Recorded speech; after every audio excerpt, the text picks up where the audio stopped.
Okay, decision of the Supreme Court. In the resolution promulgated by the Honorable Court, it denied the petition for review on certiorari for its failure to sufficiently show that the Court of Appeals committed any reversible error in promulgating the assailed decision and resolution as to warrant the exercise of the court's discretionary appellate jurisdiction. Kasabot, discretionary, it is up to them whether to accept the case or not. Undaunted, kumbaga wa madutli, wa pa mundang, the petitioner filed a motion for reconsideration. Nihangyo pa gyud siya sa korte nga i-consider, basaha balik, tanawa balik akong arguments o akong mga ebidensya. Decision niyo balik whether dawaton ba nimo or dili. Arguing that the Court of Appeals had grossly erred, grabe og sayop, in refusing to acknowledge and recognize her Torrens titles. Kayong Torrens titles, pasabutan nilang titulo na to sa yuta, as proof of her superior right to the possession of the disputed portion. Kana guys, ako di kay ko mo-agree ano kay kana kung Torrens title nimo as proof of the superior right to possession of the disputed portion on its own, kung ang titulo ra, I don't think it is enough evidence to prove right to possession. Aside sa titulo, you must be able to identify the metes and bounds of the lot described in the title on the ground. No? Kailangan ma-identify na nimo. It should be part of the evidence. No? And that decision of the Court of Appeals, like the previous decisions of the lower courts, constituted a quintessential collateral attack on her various certificates of title. Medyo lisod. Di ko mo-agree na. In a resolution promulgated later on by the court, it granted the petitioner's motion for reconsideration, reinstated the appeal, and required the respondents to comment on the petition for review on certiorari. Swerte, no? Tagsara, di ano kasayon. Yung anang na-denied na imuhang petition niya, nabali pa yun on motion for reconsideration before the Honorable Supreme Court. Dili na siya, that does not happen so easily in cases. So kanina, nindot sa siguro gud lang argument. Nganong gitagaan man gud sila og chance, no? Gi-accept ang ilang appeal. So let's see. The respondents submit in their comment na nitubag na katong mga heirs of Berto. The respondents submit in their comment that the land covered by a certain tax declaration had been included in the titles issued to the petitioner, who was consequently illegally and unlawfully occupying the same. That they were still the lawful owners of the land, illegally and unlawfully included in the titles of the petitioner. Kana siyang theory, friends. That is easy to allege, no? That is easy to write. But during trial, especially before the first level court, you must be able to prove that. That way, on appeal, it will not be useless to bring up that argument. No? Now, let's move forward. That they had a better and superior rights of possession over the land covered by this certain tax declaration, and that they substantially complied with the rules on certification on forum shopping.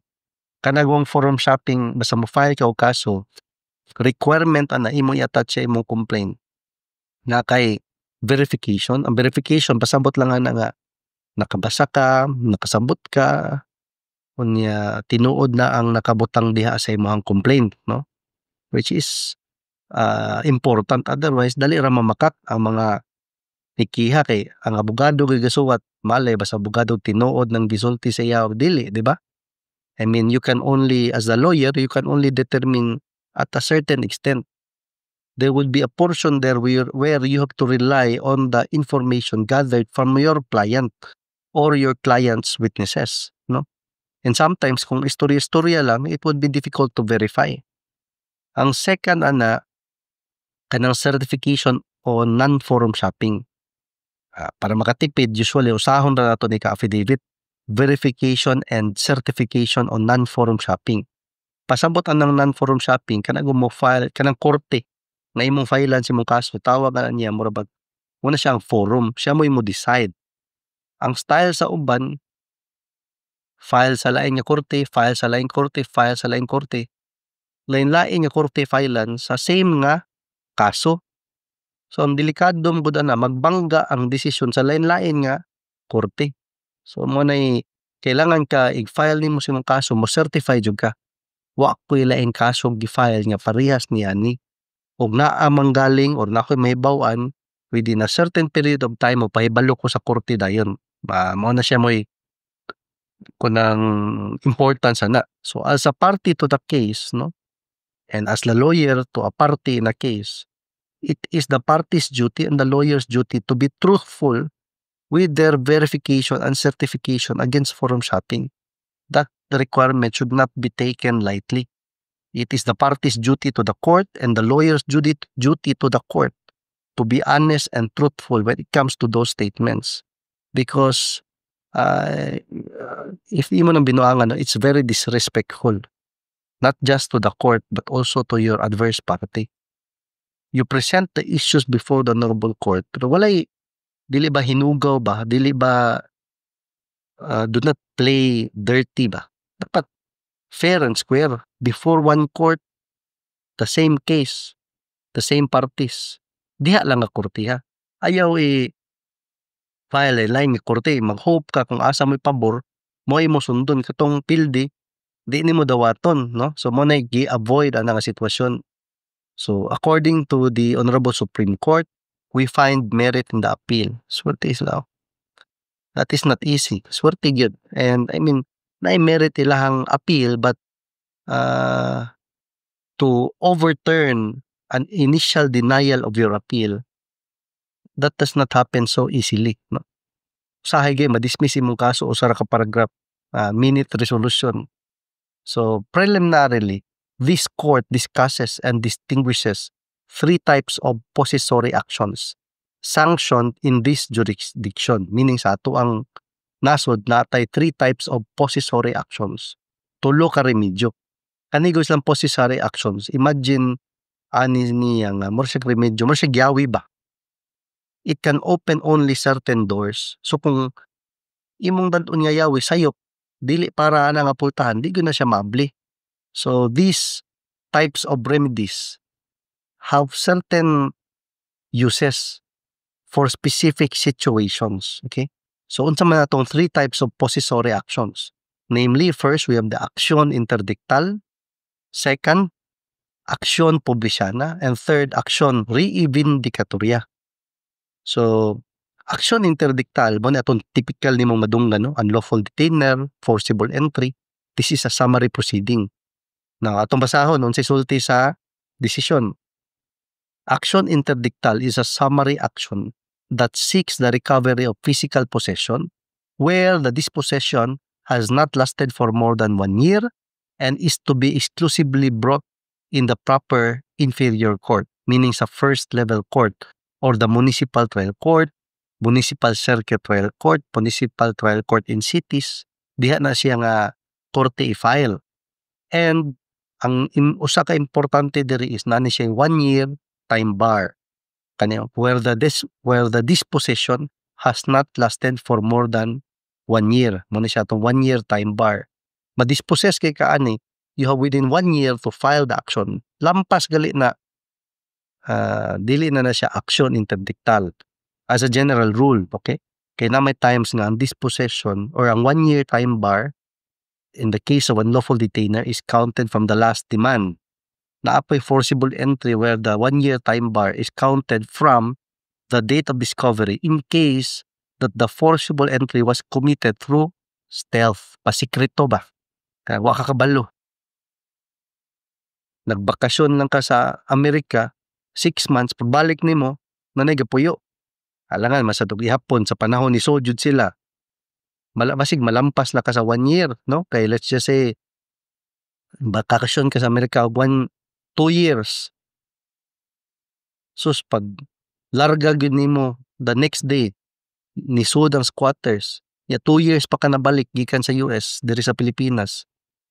Pasabot naka maka-file sa action for forcible entry. Ano kakabalo? if you never had a chance to discover the illegal entry by the illegal intruder, then it should be counted from the period of discovery of the entry, no? Discovery of the dispossession. Okay. So, action interdictal is a summary action that seeks the recovery of physical possession. This physical possession na phrase, we should make a distinction between legal possession. Physical possession meaning material possession, actual possession, no? Control, occupation, no? Na kay physical jud nga possession, dili lang tong conceptual ba or the legal possession. So the issue involved is material possession or possession de facto, possession in fact, no? The action is either forcible entry, detentasyon, or unlawful detainer, desahucio. In forcible entry, the plaintiff is deprived of physical possession of real property. Timanin na, in forcible entry, the plaintiff is deprived of physical possession of real property by means of force, intimidation, strategy, threats, or stealth.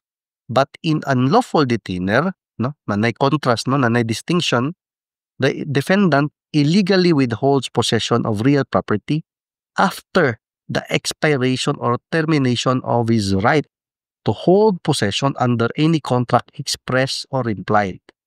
Typical example, nagpaabang ka 1 year. Ni-expire ng 1 year, di gyapon mo hawa. Remedy ni mo na usually unlawful detainer. Okay? So naa ni distinction pa jud ang forcible entry o ang unlawful detainer. Taas na kayo. Magkita ta sa sunod nga video kay medyo lisod na ni i-upload. Okay? So I'll see you in the next video.